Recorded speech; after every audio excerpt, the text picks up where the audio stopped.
প্রধানদের হাত থেকে যে যে ক্ষমতা সই করা সেটা কেড়ে নিয়ে আমরা পঞ্চায়েত প্রধানদের নিয়ে ক্ষোভ পঞ্চায়েত মন্ত্রী তৃণমূল পঞ্চায়েত প্রধানরা অসহযোগিতা করছেন।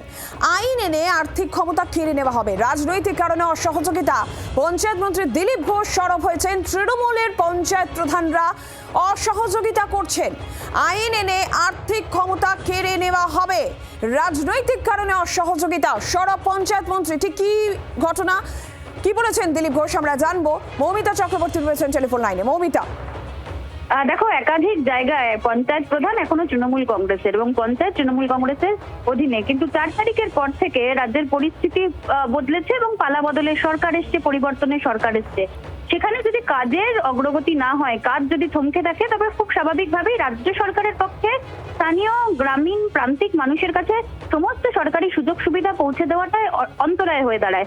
এই জায়গায় চিহ্নিত হয়েছে বেশ কিছু পঞ্চায়েত যেখানে তৃণমূল কংগ্রেস পরিচালিত, যেখানকার পঞ্চায়েত প্রধানরা অসহযোগিতা করছেন বলে অভিযোগ করেছেন মন্ত্রী দিলীপ ঘোষ, এবং তিনি বলছেন রাজনৈতিক কারণে এই অসহযোগিতা করা হচ্ছে এবং এই কাজ যারা করছেন ওভারঅল তারা সরকারকে কালিমালিপ্ত করতে চাইছেন, এবং সেই কারণেই সিদ্ধান্ত নেওয়া হয়েছে আইন এনে এদের হাত থেকে অর্থ যে স্যাংশন করার যে ক্ষমতা কেড়ে নেওয়া হবে এবং সেই সমস্ত পঞ্চায়েতে সরকারি আধিকারিক নিয়োগ করা হতে চলেছে।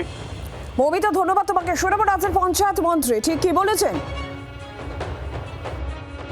নয়, ইচ্ছাকৃতভাবে অসহযোগ করা হচ্ছে সরকারকে বদনাম করার জন্য। সেজন্য এই সেশনেই আমরা বিল আনবো, প্রধানদের হাত থেকে যে ক্ষমতা সই করা সেটা কেড়ে নিয়ে আমরা সেক্রেটারিদেরকে দেবো, যেটা অন্যান্য রাজ্য হয়। পশ্চিমবাংলায় কেবল প্রধানদের হাতে দেওয়া হয়েছে বলে এত দুর্নীতি, এত হিংসা হয়। সেই জন্য সেটাকে আমরা এবারে বিল নিয়ে এসে সেই ক্ষমতা তাদেরকে কেড়ে নেব। বাংলার আওয়াজ, বাঙালির আবেগ, জি 24 ঘন্টা।